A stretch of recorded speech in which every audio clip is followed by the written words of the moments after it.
ఇక్కడ ఒకటి, ఇక్కడ ఒకటి, ఇక్కడ ఇంకొకటి. నిన్న యాడికి పోతాను మీ పిల్లతో? రే మన బానుగాడు రా. వాడేంద్రా బాటిల్ ఏరుకుంటున్నాడు? ఏమో పద చూసాం. ఇంకొకటి. ఏ ఆయరా మామా.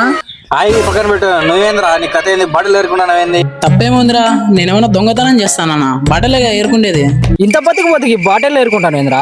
ఎట్లా బతికినారా? ఒకసారి మన బతుకులు గుర్తు తెచ్చుకో. అయినా ఈ పనిలో ఎంత ఆదాయం ఉందో తెలుసారా? ఎంత వస్తుంది? మహా అంటే 100-200. ఆ బండి కనపడతాను చూసినారా? ఏడున్నది? ఉంది. ఒక నెల పాటు ఇలా బాటలు ఏరుకొని వచ్చిన డబ్బులతో ఈ బండి కొన్నా. సరేలేరా, వేరే చోట పని ఉంది, పైసా. ఎక్కడ్రా మామ? ఇక్కడ. ఇక్కడికి ఎప్పుడు వచ్చారా? ఏ వదిలిరా, ఏ ఫస్ట్ నైట్ అనిపిస్తుంది.